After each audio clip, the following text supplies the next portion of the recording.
Hello friends, welcome to our class. आज हम start कर रहे हैं एनसीईआरटी पॉलिटी की क्लास 11 का चैप्टर 5 अधिकार।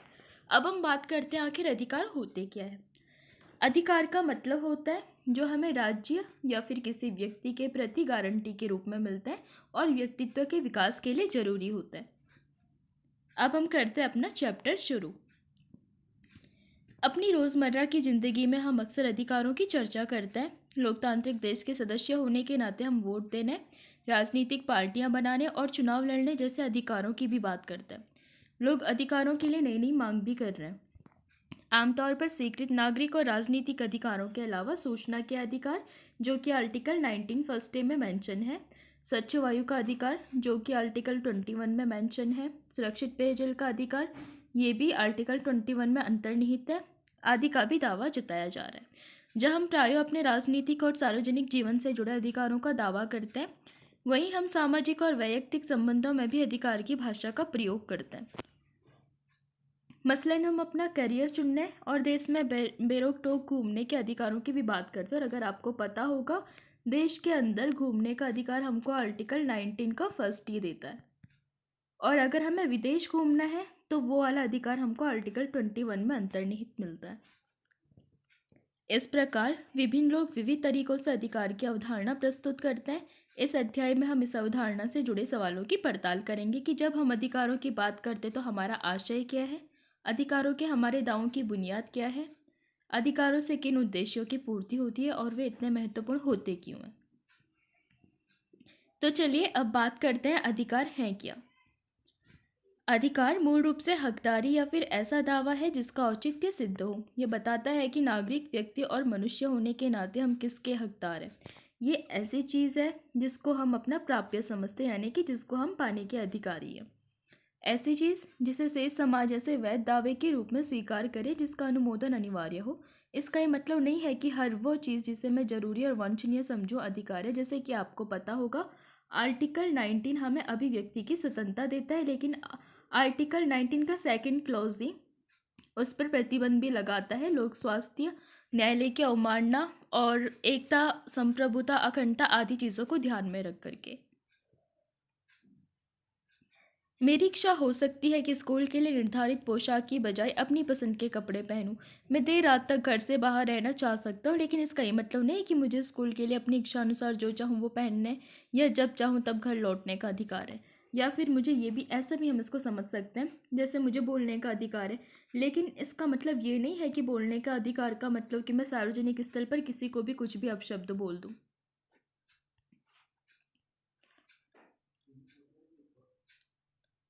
मैं जो चाहता हूँ और जिसके लिए मैं स्वयं को हकदार समझता हूँ तथा जिनका बतौर अधिकार उल्लेख किया जा सकता है के बीच फर्क होता है। अधिकार उन बातों का द्योतक है जिन्हें मैं और अन्य लोग सम्मान और गरिमा का जीवन बसर करने के महत्वपूर्ण और आवश्यक समझते हैं। उदाहरण के लिए, आजीविका का अधिकार सम्मानजनक जीवन जीने के लिए जरूरी है, जो कि आर्टिकल 21 में भी मेंशन है और आर्टिकल 19(1) के जी में भी मेंशन है। लाभकर रोजगार में नियोजित होना व्यक्ति को आर्थिक स्वतंत्रता देता है, इसीलिए उसकी गरिमा के लिए प्रमुख है। अपनी बुनियादी जरूरतों को पूरा करने के लिए हमें अपनी प्रतिभा और रुचियों की ओर प्रवृत्त होने की स्वतंत्रता प्रदान करती है। यह हम स्वतंत्र अभिव्यक्ति के अधिकार का उदाहरण ले सकते हैं, जो कि आर्टिकल 19 में मेंशन है। मैं इन चीज़ों को बार बार रिपीट इसलिए कर रही हूँ ताकि आपके माइंड में बैठ जाए। ये अधिकार हमें सृजनात्मक और मौलिक होने का मौका देता है, चाहे ये लेखन के क्षेत्र में हो या नृत्य, संगीत या किसी अन्य रचनात्मक क्रियाकलाप में। लेकिन अभिव्यक्ति की स्वतंत्रता लोकतांत्रिक सरकार के लिए भी महत्वपूर्ण होती है, क्योंकि ये विश्वासों और मतों की स्वतंत्र अभिव्यक्ति की अनुमति देती है।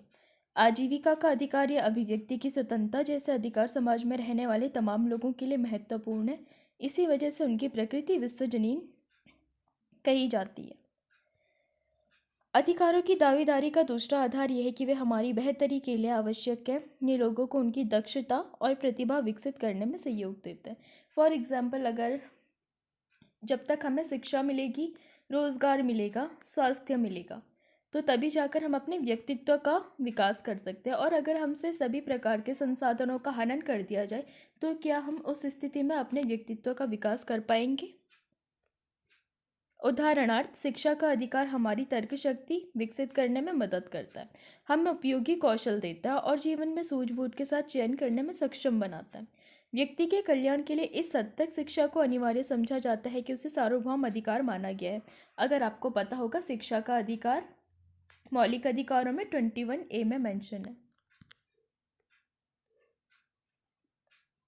बहरहाल, अगर कोई कार्यकलाप हमारे स्वास्थ्य और कल्याण के लिए नुकसानदेह है तो उसे अधिकार नहीं माना जा सकता। जैसे कि डॉक्टरी शोध ने प्रमाणित किया है कि नशीली दवाएं स्वास्थ्य के लिए हानिकारक है, और चूंकि ये अन्यों के साथ हमारे रिश्तों पर दुष्प्रभाव डालती है, इसीलिए हम ये दावा नहीं कर सकते कि हमें नशीले पदार्थों के सेवन करने या सुई लगाने या फिर धूम्रपान का अधिकार होना चाहिए।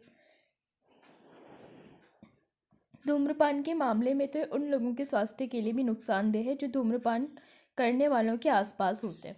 नशीले पदार्थ न केवल हमारे स्वास्थ्य को नुकसान पहुंचाते हैं, बल्कि वे कभी कभी हमारे आचरण के रंग ढंग को भी बदल देते हैं और हमें अन्य लोगों के लिए खतरा करार देते हैं।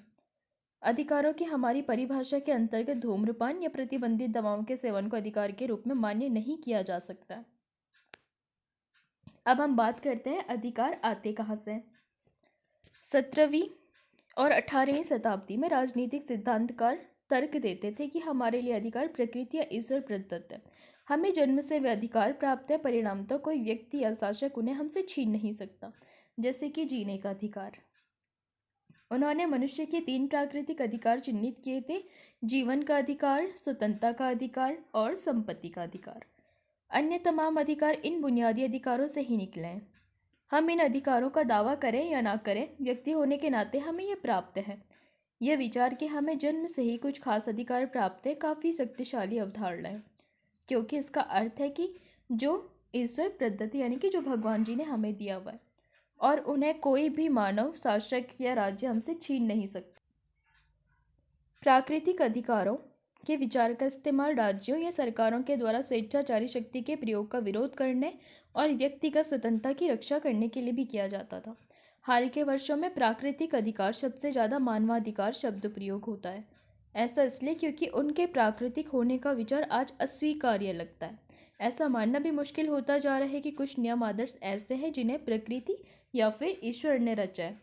अधिकारों को ऐसी गारंटियों के रूप में देखने की प्रवृत्ति बढ़ी है जिन्हें मनुष्य ने एक अच्छा जीवन जीने के लिए स्वयं ही खोजा या पाया है। मानव अधिकारों के पीछे मूल मान्यता यह है कि सभी लोग मनुष्य होने मात्र से कुछ चीज़ों को पाने के अधिकारी हैं।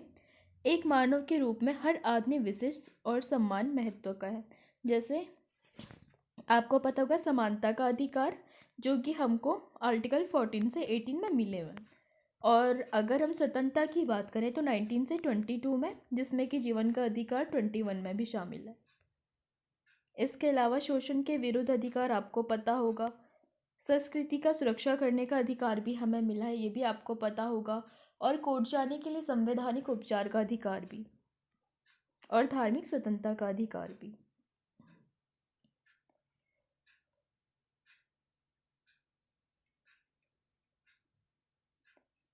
सभी मनुष्य एक आंतरिक मूल्य से संपन्न होते हैं और उन्हें स्वतंत्र रहने तथा अपनी पूरी संभावना को साकार करने का अवसर मिलना चाहिए।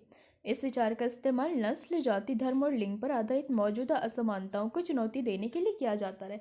और अगर आपको पता होगा, सभी को समान तरीके से जीने का अधिकार है। आर्टिकल 15 एंड 16 मतलब किसी भी प्रकार के धर्म, मूल वंश, जाति, जन्म स्थान के आधार पर शिक्षण संस्थाओं में जाने से किसी को भी निषेध नहीं किया जा सकता। ये बात करता है आर्टिकल 15। और किसी के साथ भी मतलब धर्म, मूल वंश, जाति, जन्म स्थान आदि के आधार पर भेदभाव भी नहीं किया जा सकता है। लेकिन आर्टिकल 16 बात करता है जैसे लोक नियोजन होता है, वहाँ पर सबको ही अवसर की समता मिलनी चाहिए ताकि उसके व्यक्तित्व का विकास भी हो सके। अधिकारों की इसी समझदारी पर संयुक्त राष्ट्र के मानव अधिकारों का सार्वभौम घोषणा पत्र बनाए। ये उन दावों को मान्यता देने का प्रयास करता है जिन्हें विश्व समुदाय सामूहिक रूप से गरिमा और आत्मसम्मान से परिपूर्ण जिंदगी जीने के लिए आवश्यक मानता है। हम पहले बात करेंगे मानवीय गरिमा के बारे में। कांट के क्या विचार थे। हर चीज़ की या तो कीमत होती है या फिर गरिमा। जिसकी कीमत होती है उसकी जगह उसके समतुल्य कोई दूसरी चीज़ भी रखी जा सकती है। इसके विपरीत जो तमाम कीमतों से ऊपर और जिसका कोई समतुल्य ना हो, उसकी होती है गरिमा। अन्य प्राणियों से अलग मनुष्य की एक गरिमा होती है, इस कारण से वे अपने आप में बहुमूल्य हैं। 18वीं सदी के जर्मन दार्शनिक इमैनुअल कांट के लिए इस साधारण विचार का गहरा अर्थ था। उनके लिए इसका मतलब था कि हर मनुष्य की गरिमा है और मनुष्य होने के नाते उसके साथ इसी के अनुकूल बर्ताव भी किया जाना चाहिए। मनुष्य अशिक्षित हो सकता है, गरीब या शक्तिहीन भी हो सकता है, वो बेईमान या अनैतिक भी हो सकता है, फिर भी वो एक मनुष्य है और न्यूनतम ही सही प्रतिष्ठा पाने का हकदार है। जैसे अगर आप भारतीय संविधान में देखें तो कहीं ना कहीं भारतीय संविधान ने इन सारी चीज़ों की व्यवस्था की, चाहे मतलब वो विदेशी नागरिक हो यानी कि व्यक्ति हो, नागरिक हो, या फिर अल्पसंख्यक हो, अनुसूचित जाति हो, या फिर अनुसूचित जनजाति हो, अमीर हो, गरीब हो, या फिर कोई कैदी ही क्यों ना हो, सबके अधिकारों की रक्षा हमारे भारतीय संविधान में की गई है। अगर कैदियों या फिर अपराधियों की बात की जाए तो आर्टिकल 20 एंड आर्टिकल 22 उनके अधिकारों की बात करता है। कांट के लिए लोगों के साथ गरिमामय बर्ताव करने का अर्थ या उनके साथ नैतिकता से पेश आना, ये विचार उन लोगों के लिए एक संबल था जो लोग सामाजिक ऊंच नीच के खिलाफ और मानवाधिकारों के लिए संघर्ष कर रहे थे। कांट के विचार से अधिकार की एक नैतिक अवधारणा प्रस्तुत की। पहला, हमें दूसरों के साथ वैसा ही आचरण करना चाहिए जैसा हम अपने लिए दूसरों से अपेक्षा करते हैं। दूसरे, हमें निश्चित करना चाहिए कि हम दूसरों को अपनी स्वार्थ सिद्धि का साधन नहीं बनाएंगे। हमें लोगों के साथ उस तरह का बर्ताव नहीं करना चाहिए जैसे कि हम कलम, कार या घोड़ा के साथ करते हैं, मतलब यूज़ एंड थ्रो। हमें लोगों का सम्मान करना चाहिए, इसलिए नहीं कि वे हमारे लिए उपयोगी हैं, बल्कि इसलिए कि वे आखिरकार मनुष्य हैं। पूरी दुनिया के उत्पीड़न जिन सार्वभौम मानवाधिकार की अवधारणा का इस्तेमाल उन कानूनों को चुनौती देने के लिए कर रहे हैं जो उन्हें पृथक करने वाले और समान अवसरों तथा अधिकारों से वंचित करते हैं। जैसे अगर आपको पता होगा जो मार्क्सवादी दौर आया था, तो उस टाइम पे भी किस बेसिस पे हुआ था, जब अमीरी गरीबी से असमानता बढ़ी थी, तो उस चीज़ के लिए क्रांति शुरू हुई थी। वे मानवता की अवधारणा की पुनर्व्याख्या के लिए संघर्ष कर रहे हैं ताकि वे खुद को इसमें शामिल कर सकें। कुछ संघर्ष सफल भी हुए हैं, जैसे दास प्रथा का उन्मूलन हुआ था, लेकिन कुछ अन्य संघर्षों में अभी तक सीमित सफलता ही मिल पाई। लेकिन आज भी अनेक ऐसे समुदाय हैं जो मानवता को इस प्रकार परिभाषित करने के संघर्ष में लगे हैं जो उनको भी शामिल करें। विविध समाजों में ज्यों ज्यों नए खतरे और चुनौतियां उभरती आई है, त्यों त्यों उन मानवाधिकारों की सूची लगातार बढ़ती गई है जिनका लोगों ने दावा किया है। मसलन हम आज प्राकृतिक पर्यावरण की सुरक्षा की जरूरत के प्रति काफ़ी सचेत हैं और इसने स्वच्छ हवा, शुद्ध जल, टिकाऊ विकास जैसे अधिकारों की मांगे भी पैदा की। और आपको पता होगा, अगर स्वच्छ पर्यावरण का अधिकार भी हमारे संविधान में मेंशन है, आर्टिकल 21 में अंतर्निहित किया गया है जीवन के अधिकार में। इसके अलावा हमारे संविधान में आर्टिकल 38A में राज्य को भी नीति निर्देशक तत्वों में ये चीज़ें कही गई है कि वे एक स्वच्छ पर्यावरण के लिए या फिर जीव विविधता को सुरक्षित रखने का प्रयास करें। और इसके अलावा हमारे मौलिक कर्तव्यों में भी पर्यावरण संरक्षण की बात की गई है। युद्ध या प्राकृतिक संकट के दौरान अनेक लोग, खासकर महिलाएं, बच्चे या बीमार जिन बदलावों को झेलते हैं, उनके बारे में नई जागरूकता ने आजीविका के अधिकार यानी कि article 19 first G and article 21 बच्चों के अधिकार मेंशन है आर्टिकल 15 के थर्ड में। इसके अलावा आर्टिकल 21A में, जो कि मतलब शिक्षा के अधिकार की बात करता है, और आर्टिकल 24।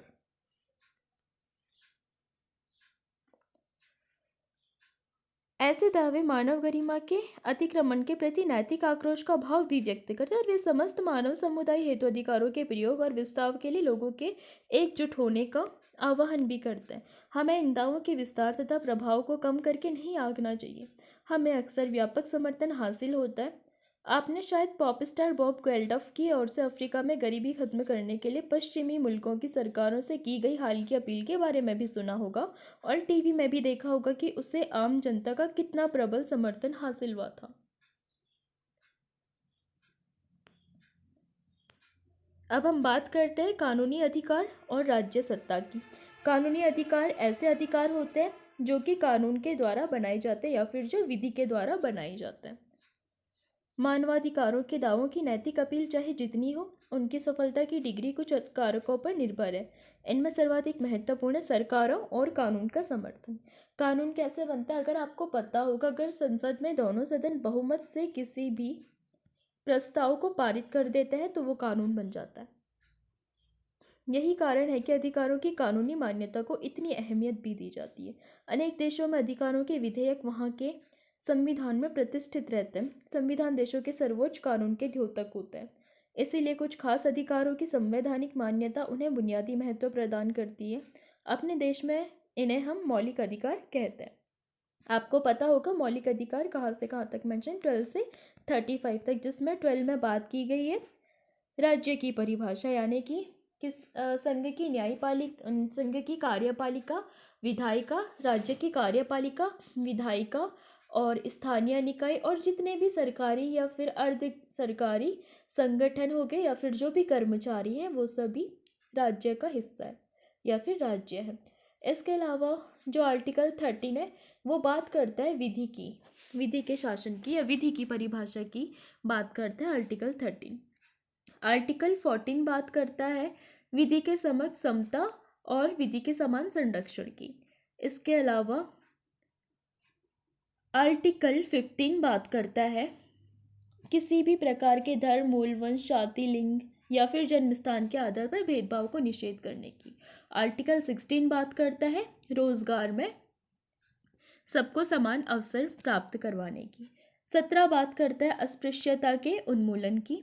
18 बात करता है उपाधियों के अंत से सभी के बीच में समानता लाने की। आर्टिकल 19 बात करता है स्वतंत्रता के अधिकार के। इसमें कई तमाम प्रकार की स्वतंत्रताएं अंतर्निहित है, जैसे कि अभिव्यक्ति की स्वतंत्रता हो गई, सम्मेलन बनाने की स्वतंत्रता हो गई, वो भी अगर किसी के पास हथियार ना हो तब।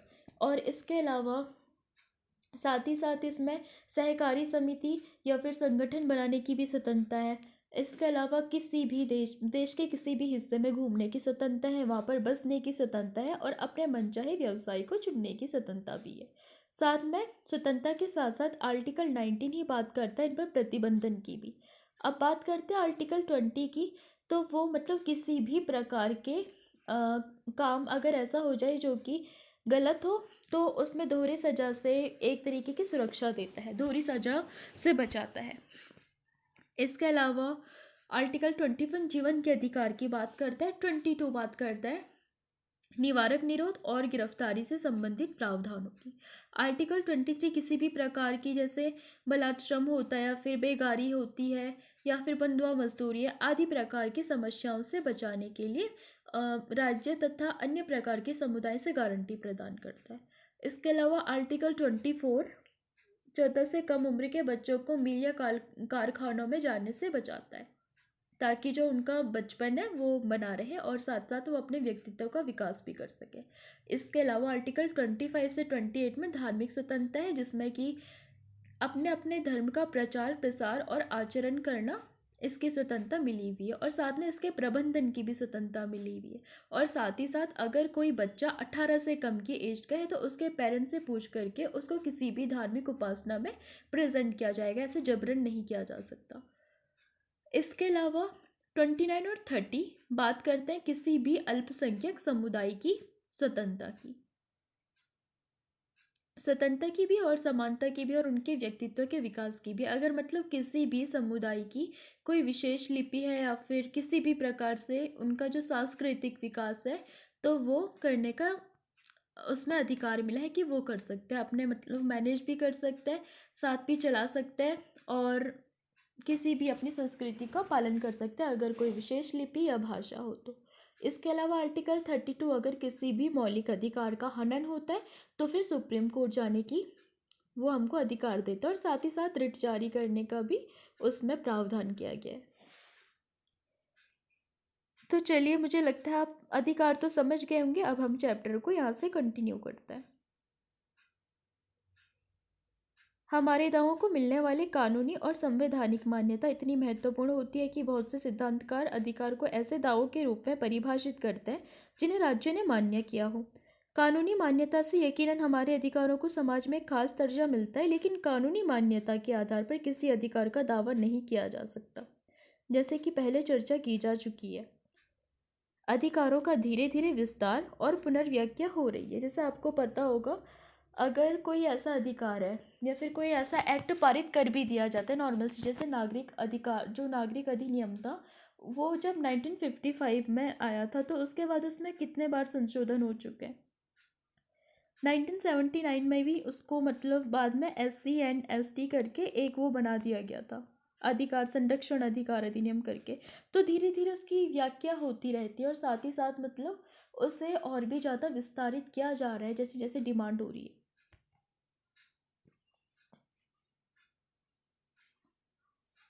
ऐसा अभी तक अलग रहे समूहों को शामिल करने और गरिमापूर्ण एवं सम्मानजनक जीवन की हमारी नई समझदारी के उद्देश्य से हो रहा है।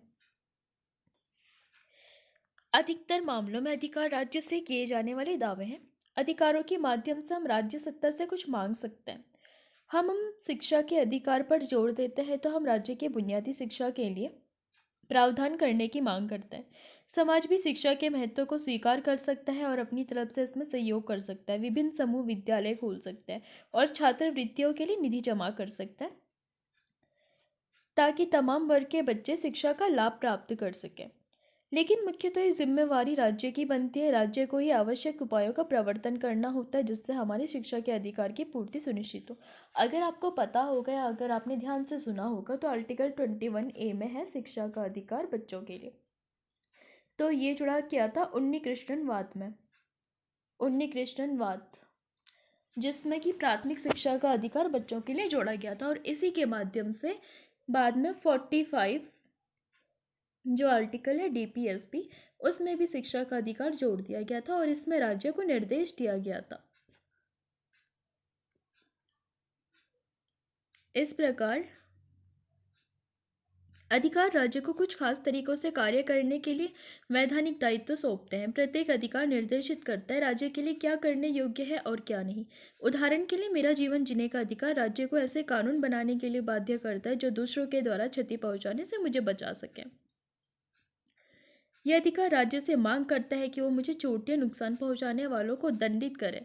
यदि कोई समाज महसूस करता है कि जीने के अधिकार का मतलब अच्छे स्तर के जीवन का अधिकार है, तो वो राज सत्ता से ऐसी नीतियों के अनुपालन की अपेक्षा करता है जो स्वस्थ जीवन के लिए स्वच्छ पर्यावरण और अन्य आवश्यक निर्धारकों का प्रावधान करे। दूसरे शब्दों में मेरा अधिकार यहाँ राज सत्ता को खास तरीके से काम करने के कुछ वैधानिक दायित्व सौंपता है। अगर आपको पता होगा, अगर हम इसमें महिलाओं के केस में उदाहरण देखें तो आपको पता होगा हिंसा वाला जो एक्ट है 2005 वाला, वो कहीं ना कहीं महिलाओं को मौखिक भावनात्मक शारीरिक प्रकार की हिंसाओं से बचाता है, जो कि कहीं ना कहीं उनके जीवन के अधिकार की भी रक्षा करता है, क्योंकि एक महिला को गरिमापूर्ण जीवन जीने का अधिकार है। तो उसके लिए 2005 का एक्ट हम मान सकते हैं।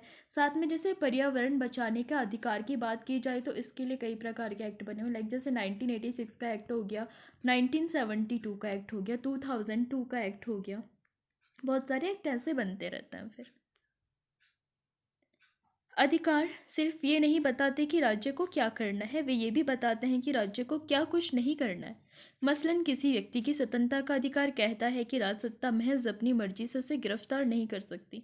अगर वह किसी को सलाखों के पीछे करना चाहती है तो उसे इस कार्रवाई को जायज़ ठहराना पड़ेगा। उसे किसी न्यायालय के समक्ष इस व्यक्ति की स्वतंत्रता में कटौती करने का कारण बताना होगा। इसीलिए उसे पकड़ने के पहले गिरफ्तारी का वारंट दिखाना पुलिस के लिए आवश्यक होता है। इस प्रकार उसके अधिकार राजसत्ता पर कुछ अंकुश भी लगाते हैं। हम जैसे आपको पता होगा आर्टिकल 20, इसमें क्या होता है कि कोई भी काम, अगर किसी ने मतलब गलत काम कर दिया, कोई क्राइम कर दिया, तो फिर उसको उसी के काम के लिए दोहरी सज़ा नहीं मिलेगी। मतलब अगर उसने कुछ काम ऐसा किया है, अगर उसको एक बारी जेल हो चुकी है तो उसको दोबारा सज़ा नहीं मिलेगी।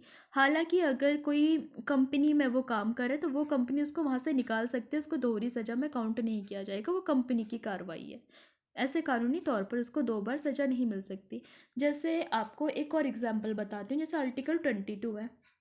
अगर किसी ने कोई क्राइम कर दिया तो फिर उसमें उसको 24 घंटे के अंदर मजिस्ट्रेट के पास ले जाना ज़रूरी है। उसको ये भी पावर है या फिर ये भी अधिकार है कि वो अपने लिए कोई वकील चुन सकता है। तो इस प्रकार की चीज़ें, इस चीज़ में मतलब राज्य कोई हस्तक्षेप नहीं कर सकता क्योंकि वो उस व्यक्ति के मौलिक अधिकार है और उसको अपनी गिरफ्तारी का कारण भी जानना ज़रूरी है।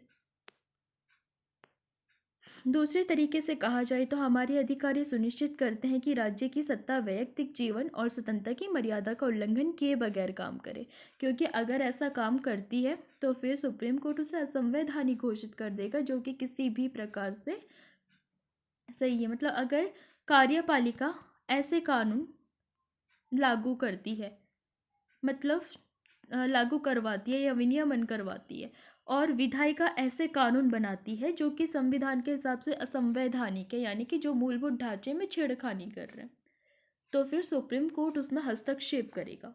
इसी को कहते हैं न्यायिक सक्रियता। तो वहाँ पे न्यायिक सक्रियता देखी जाएगी सुप्रीम कोर्ट की तरफ से। राज्य संपूर्ण प्रभुत्व संपन्न सत्ता हो सकता है, उसके द्वारा निर्मित कानून बलपूर्वक लागू किए जा सकते हैं, लेकिन संपूर्ण प्रभुत्व संपन्न राज्य का अस्तित्व अपने लिए नहीं बल्कि व्यक्ति के हित के लिए होता है।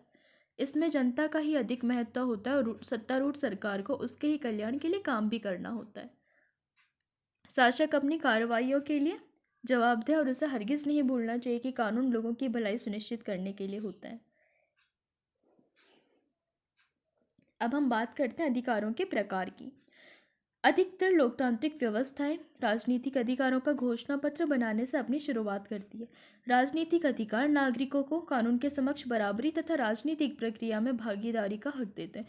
कानून के समक्ष बराबरी यानी कि आर्टिकल 14। इसमें वोट देने और प्रतिनिधि चुनने, चुनाव लड़ने, राजनीतिक पार्टियां बनाने या उसमें शामिल होने जैसे अधिकार है, तभी कोई देश लोकतांत्रिक कहलाता है। राजनीतिक अधिकार नागरिक स्वतंत्रताओं से जुड़े होते हैं। नागरिक स्वतंत्रता का अर्थ होता है स्वतंत्र और निष्पक्ष न्यायिक जांच का अधिकार, विचारों की स्वतंत्र अभिव्यक्ति का अधिकार, प्रतिवाद करने, असहमति प्रकट करने का अधिकार। अगर इसमें देखा जाए स्वतंत्र और निष्पक्ष न्यायिक जांच का अधिकार, यह आर्टिकल 32 में भी मेंशन है।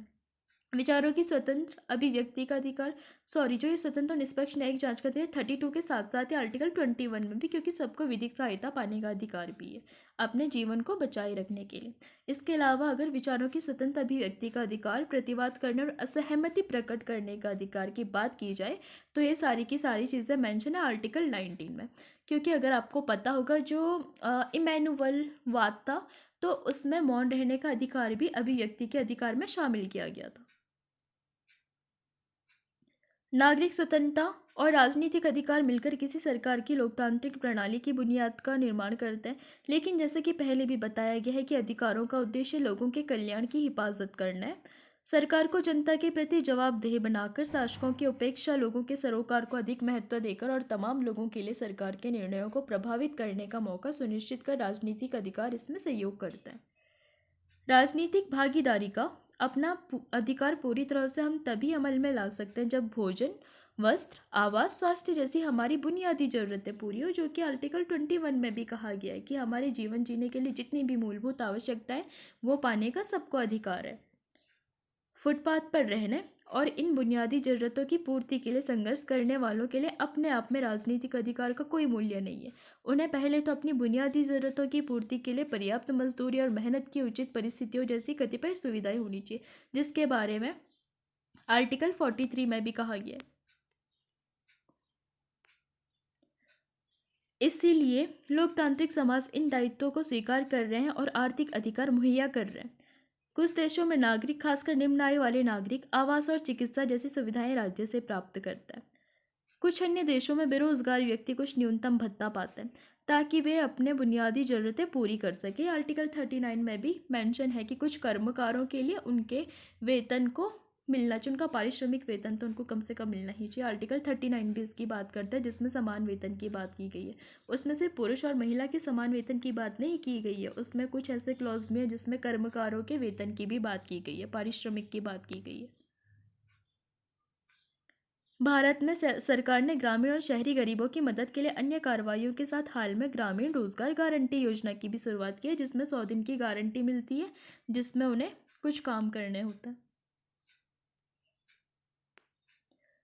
आजकल अधिकाधिक लोकतांत्रिक व्यवस्थाएं राजनीतिक और आर्थिक अधिकारों के साथ नागरिकों के सांस्कृतिक दावों को भी मान्यता दे रही है। अपनी मातृभाषा में प्राथमिक शिक्षा पाने का अधिकार बहुत ज़्यादा इम्पोर्टेंट है। ये अपनी भाषा और संस्कृति के शिक्षण के लिए संस्थाएं बनाने के अधिकार को बेहतर जिंदगी जीने के लिए आवश्यक माना जा रहा है। इस प्रकार लोकतांत्रिक व्यवस्थाओं में अधिकारों की सूची लगातार बढ़ती गई है।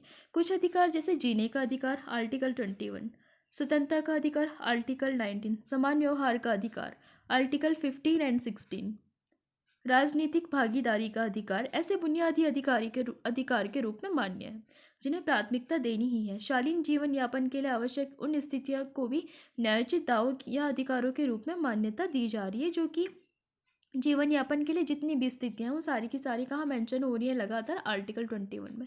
जैसे पहले क्या था, इसमें सिर्फ दैहिक और जीवन का स्वतंत्रता का अधिकार, धीरे धीरे जैसे पुट्टा स्वामी केस था उसमें इसमें निजता का अधिकार भी जोड़ा गया था। उसके बाद उन्नी क्रिश्चियनवाद आया, उसमें इसमें मतलब शिक्षा का अधिकार भी जोड़ा गया था, और विदेश घूमने का अधिकार इसमें मेनका गांधीवाद में जोड़ा गया था। इस तरीके से डेली डेली जैसे जैसे ज़रूरतें बढ़ रही हैं वैसे वैसे अधिकारों का दायरा भी बढ़ रहा है। अधिकार और जिम्मेदारियाँ। अधिकार न केवल राज्य पर जिम्मेदारी डालते हैं बल्कि वो खास तरीके से काम करें हम सब पर भी जिम्मेदारी आयत करते हैं। उदाहरण के लिए टिकाऊ विकास का मामला लें। हमारे अधिकार हमें याद दिलाते हैं इसके लिए न केवल राज्य को कुछ कदम उठाने हैं बल्कि हमें भी इस दिशा में प्रयास करने हैं। अधिकार हमें बाध्य करते हैं कि हम अपनी निजी ज़रूरतों और हितों की ही ना सोचें, कुछ ऐसी चीज़ की भी रक्षा करें जो हम सब के लिए हित करे। ओजोन परत की हिफाजत करना, वायु और जल प्रदूषण कम से कम करना, नए वृक्ष लगाकर और जंगलों की कटाई रोककर हरियाली बरकरार रखना, पारिस्थितिकीय संतुलन कायम रखना आदि ऐसी चीज़ें हैं जो हम सब के लिए अनिवार्य हैं। अगर आपको ठीक से पता होगा, मौलिक अधिकारों में आर्टिकल 21 बात करता है हमारे अच्छे पर्यावरण प्राप्त कराने के अधिकार की। इसके अलावा आर्टिकल 48A राज्य को भी निर्देश देता है कि वो एक अच्छा पर्यावरण सबको प्राप्त करवा सके। इसके अलावा जो 51 का ए है उसमें बात की गई है मौलिक कर्तव्यों की, जिसमें भी पर्यावरण संरक्षण पर जोर देने की बात की गई है, और ये सिर्फ नागरिकों का कर्तव्य होता है 51 ए के तहत। ये आम भलाई की बातें हैं जिनका पालन हमें अपनी भावी पीढ़ियों की हिफाजत के लिए भी अवश्य करना चाहिए। इसी को कहते हैं सतत विकास। आने वाली पीढ़ियों को भी सुरक्षित और स्वच्छ दुनिया पाने का हक है, इसके बिना वे बेहतर जीवन नहीं जी सकते। दूसरे अधिकार ये अपेक्षा करते हैं कि मैं अन्य लोगों के अधिकारों का सम्मान करूं। अगर मैं कहता हूं कि मुझे अपने विचारों को अभिव्यक्त करने का अधिकार मिलना चाहिए तो मुझे दूसरों को भी अधिकार देना होगा। अगर मैं अपनी पसंद के कपड़े पहनने में, संगीत सुनने में दूसरों का हस्तक्षेप नहीं चाहता तो मुझे भी दूसरों की पसंदगी में दखलंदाजी से बचना होगा। मुझे उन्हें भी उनकी पसंद के कपड़े या संगीत चुनने की स्वतंत्रता देनी होगी। मैं स्वतंत्र भाषण देने का अधिकार का इस्तेमाल अपने पड़ोसी की हत्या के लिए, भीड़ को उकसाने के लिए नहीं कर सकता। अपने अधिकारों का प्रयोग करने के लिए मैं दूसरों को उनके अधिकारों से वंचित नहीं कर सकता। दूसरे शब्दों में अधिकार सबके बराबर और एक ही अधिकार के सिद्धांत से सीमाबद्ध होते हैं। जैसे मैंने अभी बताया, आर्टिकल 19 हमें कई प्रकार की स्वतंत्रता देते हैं, लेकिन लोक नियोजन और स्वास्थ्य के आधार पर, एकता अखंडता के आधार पर, या फिर सार्वजनिक स्वास्थ्य के आधार पर, या फिर लोक स्वास्थ्य को ध्यान में रखकर उस पर कुछ प्रतिबंध भी लगाए गए। तीसरे टकराव की स्थिति में हमें अपने अधिकारों को संतुलित करना होता है। मसलन अभिव्यक्ति की आज़ादी का मेरा अधिकार मुझे तस्वीर लेने की अनुमति देता है, लेकिन अगर मैं अपने घर में नहाते हुए किसी व्यक्ति की उसकी इजाज़त के बिना तस्वीर ले लूँ और उसे इंटरनेट में डाल दूँ तो यह उसकी गोपनीयता के अधिकार का उल्लंघन होगा, यानी कि आर्टिकल 21 का उल्लंघन। चौथे, नागरिकों को अपने अधिकारों पर लगाए जाने वाले नियंत्रणों के बारे में चौकस रहना होगा। आजकल एक विषय जिस पर बहुत अधिक चर्चा हो रही है बढ़ते हुए प्रतिबंधों से संबंधित है। ये प्रतिबंध कई सरकारें राष्ट्रीय सुरक्षा के नाम पर लोगों की नागरिक स्वतंत्रताओं पर लगा रही है। नागरिकों के अधिकारों और भलाई की रक्षा के लिए जरूरी मानकर राष्ट्रीय सुरक्षा की हिफाजत का समर्थन किया जा रहा है। जैसे अभी आपको पता होगा आजकल क्या हो रहा है, जैसे कुछ कंपनी पहले क्या करती थी कि सारा का सारा डेटा ले लेती थी, कुछ विदेशी कंपनियां, लेकिन अब सरकार ने उस चीज़ पे थोड़ा सा रेस्ट्रिक्शन लगाया, जो कि राष्ट्रीय सुरक्षा से संबंधित सूचनाएं हैं उनको अब शेयर नहीं किया जा सकता है बिना परमिशन के। लेकिन किसी बिंदु पर सुरक्षा के लिए आवश्यक मानकर थोपे गए प्रतिबंध अपने आप में लोगों के अधिकारों के लिए खतरा बन जाएं तो क्या आतंकी बमबारी की धमकी का सामना करते राष्ट्र को अपने नागरिकों की आज़ादी छीन लेने की इजाज़त दी जा सकती है? आप इस पर अपनी राय रख सकते हैं। क्या उसे महज संदेह के आधार पर किसी को गिरफ्तार करने की अनुमति दी जा सकती है? क्या उसे लोगों की चिट्ठियां देखने या फोन टेप करने की छूट दी जा सकती है? क्या सच कबूल करवाने के लिए उसे यातना का सहारा लेने दिया जा सकता है? अगर आप इनको एग्जाम्पल के थ्रू समझ लें, जैसे यूएपीए एक्ट है। यूएपीए एक्ट तो था आतंकियों को पकड़ने के लिए, लेकिन इसका क्या हो रहा है कि इसको संदेह के आधार पर भी बिना वारंट के किसी को भी गिरफ्तार किया जा सकता है। तो इसमें क्या होता है, कई बार तो मतलब जो सही इंसान है वो पकड़ा गया, लेकिन कई बार संदेह के आधार पर कोई गलत इंसान यानी कि निर्दोष इंसान भी पकड़ा जाता है। तो फिर उसके कैरियर लाइफ का क्या, और जिस एज मतलब जिस अवधि तक वो गिरफ्तार रहा सिर्फ संदेह के आधार पर, और बाद में अगर प्रूफ होता है कि वो तो मतलब दोषी था ही नहीं, तो फिर उसका जो वो टाइम गया उसका कौन लौटाएगा? या फिर जो उसकी कैरियर लाइफ है, कई बार क्या होता है, कुछ टाइम पहले मैंने देखा था एक वैज्ञानिक थे जो कि अपने एक शोध पर काम कर रहे थे, और यूएपीए एक्ट या फिर एनआईए एक्ट के तहत उनको पकड़ा दिया गया था आतंकवादी करार करके। लेकिन बाद में जब एक प्राधिकरण था, तो जब उसने जो मतलब ये होता है न्यायाधिकरण होता है, तो जब उसमें ये प्रूफ हुआ था कि ये निर्दोष थे, तो फिर उनका जो करियर लाइफ था 57 साल बाद अपने जेल से छूटे थे। तो फिर वो 57 साल उन्हें कौन लौटाएगा उनके करियर के, वो भी सिर्फ संदेह के आधार पर। और जब उनकी पूरी जॉब की लाइफ चली गई, फिर बाद में हुआ कि ये तो निर्दोष थे, तो क्या वो उनको वो बचा हुआ टाइम लौटा सकते हैं जो उनकी करियर लाइफ का था? जिस टाइम पे हम अपना ड्रीम पूरा कर सकते हैं वो टाइम उनको लौटाया जा सकता है? कई प्रकार से एक्ट एंड अधिकारों का इस तरीके से मिसयूज भी होता है। जैसे अगर देखा जाए, कई बार क्या होता है, कोई क्रिमिनल होता है, finger printing and DNA test तक तो ठीक है, लेकिन कई बार नार्को टेस्ट हो गया, थर्ड डिग्री टॉर्चर हो गया, तो इससे मतलब कई प्रकार के यातनाएं भी उनको दी जाती है जो कि बिल्कुल अमानवीय होती है। ऐसी स्थितियों में सवाल उठता ही है कि संबद्ध व्यक्ति समाज के लिए खतरा तो नहीं पैदा कर रहा। गिरफ्तार लोगों को भी कानूनी सलाह की इजाज़त और दंडाधिकारी या न्यायालय के सामने अपना पक्ष पेश करने का अवसर मिलना चाहिए, जो कि संविधान के 20 और 22 में मेंशन किया गया है। लोगों की नागरिक स्वतंत्रता में कटौती करते वक्त हमें अत्यंत सावधान होने की जरूरत है, क्योंकि इनका आसानी से दुरुपयोग किया जा सकता है। सरकारें निरंकुश हो सकती है और वे उन उद्देश्यों की ही जड़ खोद सकती है जिनके लिए सरकारें बनती हैं, यानी लोगों के कल्याण की। इसीलिए मानते हुए भी कि अधिकार कभी संपूर्ण सर्वोच्च नहीं हो सकते, हमें अपने और दूसरों के अधिकारों की रक्षा करने में चौकस रहने की जरूरत है, क्योंकि ये लोकतांत्रिक समाज की बुनियाद का निर्माण करते हैं। वही मैं कब से कह रही हूँ कि जैसे अगर हमें अधिकार भी मिले हैं तो उस पर युक्तियुक्त निर्बंधन भी लगाया गया है। सिर्फ हमें अधिकार नहीं मिले, उन पर अंकुश भी लगाया गया है ताकि हम उन चीज़ों का दुरुपयोग ना करें।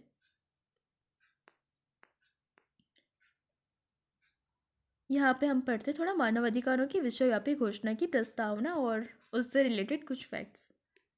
10 दिसंबर 1948 को संयुक्त राष्ट्र की सामान्य सभा ने मानवाधिकारों की सार्वभौमिक घोषणा को स्वीकार और लागू किया। बहुत ज़्यादा इंपॉर्टेंट, स्टेट को याद रख सकते हैं आप। 10 दिसंबर 1948 को इस घोषणा की प्रस्तावना का पाठ नीचे दिया गया है। इस ऐतिहासिक कृत्य को आगे बढ़ाते हुए सामान्य सभा ने सभी सदस्य देशों से मानवाधिकारों की सार्वभौमिक घोषणा के पाठ को प्रचारित करने का आह्वान किया था।